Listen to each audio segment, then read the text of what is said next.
मंडळी, नेपाळमध्ये ना सोशल मीडिया फक्त तिथल्या सरकारनं हा बॅन केल्यामुळं तिथल्या तरुणांनी रस्त्यावर येत, म्हणजे साधारण 18 ते 30 या वयोगटातल्या सगळ्या तरुणांनी तिथं रस्त्यावर येत आंदोलन करत तिथल्या संसदेला अक्षरशः आग लावलेली आहे, फक्त सोशल मीडिया बॅन झाल्यामुळं. आता तो नेपाळ सरकारनं सोशल मीडिया हा सगळा बॅन का केलेला आहे, त्याची कारणं काय आहेत? बरं, असं नाही बरं का की नुसतं सोशल मीडिया बॅन केला आहे. कोणता सोशल मीडिया बॅन केला आहे माहिती आहे? फेसबुक, व्हॉट्सअप, इंस्टाग्राम, तुमचे मेटामध्ये येणारे सर्व ॲप्स, लिंक्डइनसुद्धा बंद केलेलं त्यांनी, व्हॉट्सअप बंद केलेलं आहे. आणि यासारखे टोटल एकूण हे 26 ॲप्स सरकारनं तिथं बंद केलेले आहेत. आता हे सरकारनं का बंद केलेले आहेत याच्या मागे एक रिझन असा दिला जातो की याच्या मागे एक मोठं राजकारण आहे. ते मी सविस्तर तुम्हाला सांगणार आहे की हे राजकारण काय आहे. तरुणांचं तिथल्या काय म्हणणं आहे, इतका मोठा तरुण वर्ग तिथला नेपाळमधला, जो देश भलेही तो छोटा असेल मात्र त्याच्यामध्ये तिथला तरुण वर्ग हा सगळे ॲप्स बॅन केल्यामुळे रस्त्यावर उतरतो, हजारोंच्या संख्येनं आंदोलन करतो, त्यांच्यावर गोळीबार होतो. 8 जण त्यात जातात त्या गोळीबारामध्ये, सरकारच्याकडून केलेल्या गोळीबारात, निदर्शनामध्ये. आणि त्यानंतर तिथली तरुणाई डायरेक्ट काठमांडूमध्ये तिथल्या सरकारची संसदेला आग लावते. ही इतकं सगळं का घडलेलं आहे, काय याच्या मागं कसलं मोठं राजकारण आहे? सोशल मीडिया बॅन करणं असा का घडलेला आहे जगातला हा एक देश, नेपाळनं असं का केलेलं आहे की सोशल मीडिया त्यांनी बॅन केलेलं आहे? सगळं सविस्तर आज मंडळी या आपल्या व्हिडिओच्या माध्यमातून मी तुम्हाला सांगणार आहे. व्हिडिओ फारच महत्त्वाचा आहे, तरुणाईंसाठी महत्त्वाचा आहे. एकूणच त्याच्या मागचं सगळ्या गोष्टीचा उलगडा आपण या व्हिडिओ माध्यमातून करणार आहोत, त्यामुळे व्हिडिओ हा शेवटपर्यंत नक्की पाहायचा आहे.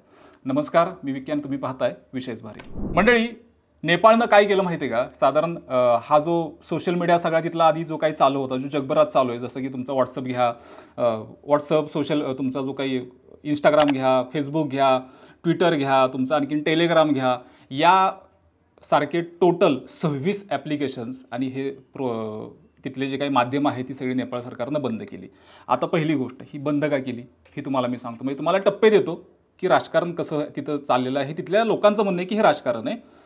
याच्यानंतर मी तुम्हाला तिथल्या तरुणाईचं म्हणणं काय ते सांगतो. आणि त्यानंतर त्या ॲप्समुळे तिथल्या तरुणाईला तोटा काय झालेला आहे. म्हणजे फक्त काय ते टाईमपास म्हणून तरुणाई वापरत होते असं नाही, तर खरंच सोशल मीडिया ही चांगल्या पद्धतीनं जर वापरले तर त्याचे दूरगामी आजपर्यंत आपण फायदे बघितलेत, पण खरंच तोटे पण काय होतात हे पण आपण त्यामध्ये सगळे पाहणार आहोत. तर पहिली गोष्ट याच्यामध्ये असं आहे की नेपाळ सरकारनं हे जे काही तिथला निर्णय घेतला 26 ॲप बंद करायचा, ह्याचं कारण असं, पहिली गोष्ट की नेपाळ सरकार असं म्हटलं त्या सगळ्या कंपन्यांना की तुम्ही आमच्या देशामध्ये काय करा, एक नोंदणी कार्यालय चालू करा.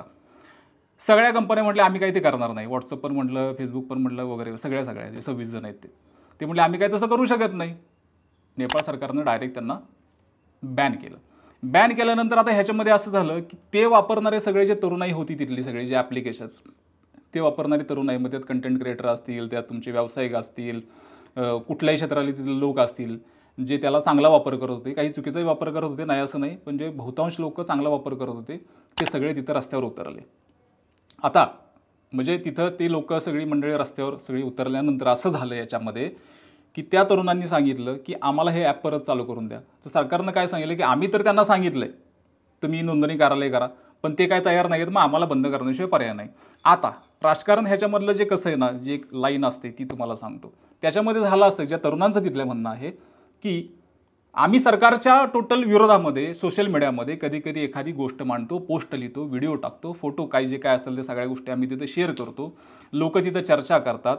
तर सरकारला ते निर्णय पटलेला नव्हता का, तर सरकारचं म्हणणं की तुम्ही आमच्या विरोधात लिहिताय, तुम्ही देशाच्या विरुद्ध लिहिणं हे चुकीचं आहे वगैरे वगैरे. तर तिथल्या तरुणाईनं लगेच सांगितलं की या देशामध्ये हुकुमशाही चालू आहे. आता ही जी हुकुमशाही सरकारचं तिथल्या तरुणाईचं म्हणणं होतं की ही हुकुमशाही चालू आहे, याला आवर घालायला मग सरकारनं ह्या सगळ्या गोष्टी अशा केल्या की त्यांना नोटीस पाठवली, व्हॉट्सअप, फेसबुक वगैरे सगळ्या तिकडच्या कंपन्यांना. आणि त्यानंतर त्यांनी हा लिगली निर्णय आणला की आम्ही तुमच्या बंदी घालतोय. याच्यामुळे तरुणाईचा आवाज दाबला गेला, सरकारने त्यांचं हित साधलं. पण आता हे झालं राजकारण. याच्यामध्ये म्हणजे त्यातल्या सरकारनं जे काही साधलं ते हे राजकारण साधलं, पण तरुणाईचं नुकसान काय झालं? पहिली गोष्ट, जो नेपाळ हा छोटा देश आहे, जो आहे चीन, भारत आणि 2 ह्या देशांच्या मध्ये, त्याच्यामध्ये असं आहे की नेपाळ हा दोन्ही देशांना एक साधर्म्य साधणारा देश आहे, किंवा तिथली भौगोलिक परिस्थिती थोडीशी एकसारखीच आहे, जी काही थोडीशी डोंगराळ भागातली. तिथं काय आहे, शिक्षणाचा थोडासा अभाव आहे. पण ज्यावेळी सोशल मीडिया आला त्यावेळी सोशल मीडिया आल्यानंतर नेपाळनं फार त्याचा चांगला वापर करून घेतला. मग तो व्यावसायिक लेवलला असेल, शैक्षणिकदृष्ट्या असेल किंवा इतर कोणत्याही माध्यमांसाठी असेल. एकतर तो आहे पूर्णपणे म्हणजे दुर्गम प्रदेश सगळा, या दुर्गम तिथल्या सगळ्या प्रदेशामध्ये मंडळी त्यांनी असं केलं की आम्ही ह्या सोशल मीडियाचा वापर चांगला करू. मग तिथं कंटेंट क्रिएटर तयार झाले, तिथं व्यावसायिक तयार झाले. चीनमधनं काही माल ते आयात करायचे, तिथनं परत जगभरात ते पोचवायचे किंवा त्यांचे स्वतःचे काही प्रॉडक्ट्स असायचे ते विकले जायचे, आयातसुद्धा करायचे. आणि ह्या सगळ्याचा ते हे सगळे व्यवहार हे सोशल मीडियातनं व्हायचे. मग ते अगदी कॉल्स असतील, सगळं सगळं सगळं. मग त्याच्यामुळे लिंक्डइनसुद्धा होतं, लिंक्डइनसुद्धा बंद केलेलं आहे. पण याच्यामध्ये झालं असं की ह्याच्यामुळे ह्या शिक्षण घेणाऱ्या तिथल्या मुलांचं, सगळ्या विद्यार्थ्यांचं, मुलींचं नुकसान झालं, पालकांचं नुकसान झालं, व्यावसायिकांचं नुकसान झालं, कारण सरकारनं घेतलेला 26 ॲप्स बंद करण्याचा निर्णय. आता तिथल्या तरुणाईचं म्हणणं आहे की हे राजकारण झालेलं आहे, आमचा आवाज दाबला जातो, ही हुकुमशाही चालू आहे आणि ते बंद करण्यासाठी त्यांनी तिकडे नोटीस पाठवली आणि मग ह्या सगळ्या गोष्टी केल्या गेल्या. आता ह्याच्यामध्ये मी तुम्हाला थोडंसं सांगतो, आपल्या भारतात पण असंच झालं होतं. ज्यावेळेस काही वर्षापूर्वी ट्विटरनं सुद्धा आपल्याकडं एक गोष्ट केली होती की ट्विटर म्हटलं होतं की आम्ही ट्विटर बंद करू वगैरे, काही घटना घडली होती. तर भारतानं थोडंसं त्यांना टाईट काही गोष्टी त्यांच्यासाठी केल्या होत्या. त्यानंतर ट्विटर थोडंसं जागेवर आलं होतं. नेपाळमध्ये ट्विटरसुद्धा बंद केले बरं का. तर ह्या सगळ्या गोष्टी तिथं आता नेपाळमध्ये सगळ्या एकूण ह्या घडत आहेत. आता कोणते कोणते ॲप्स बंद केलेले आहेत नेपाळमध्ये ते पण मी सांगतो. नाही हो, महत्त्वाचं असं VPN सुद्धा वापरू शकत नाही, इतकं टाईट आता नेपाळ सरकारने तिथं सगळे नियम केलेले आहेत. त्याच्यामुळे संसद तिथली पेटवण्याचं काम तिथल्या तरुणाईनं केलेलं आहे आणि तिथल्या सरकारच्या विरोधात भरपूर रोष तिथल्या लोकांचा म्हणजे वाढतो आहे की ही सगळी काही हुकुमशाही चालू आहे. आता याच्यामध्ये ॲप्लिकेशन तुमचे जे कोणते कोणते ते बंद केले ते मी तुम्हाला लिस्ट देतो. आता याच्यामध्ये पहिलं आहे तुमचं जे ते फेसबुक आहे, इंस्टाग्राम आहे, तुमचं यूट्यूबसुद्धा आहे, व्हॉट्सअप आहे, ट्विटर आहे, लिंक्डइन आहे, स्नॅपचॅट आहे, रेडिट आहे, डिस्कॉर्ड आहे, पिंटरेस्ट आहे, सिग्नल, थ्रेड्स, तुमचं आणखीन WeChat आहे, कोरा आहे, टम्बलर आहे, क्लब हाऊस आहे, रंबल, मी व्हिडिओ, मी वायके, लाईन, इमो, जालो, सोल आणि हमरो पॅट्रो. म्हणजे ही सगळी ॲप्लिकेशन तिथं जी चालू होती नेपाळमध्ये ती सगळी बंद तिथल्या सरकारनं केलेली आहेत. आता ह्यातलं अजून एक राजकारणाचं तुम्हाला गोष्ट सांगतो मी की याच्यामध्ये काय घडलेले.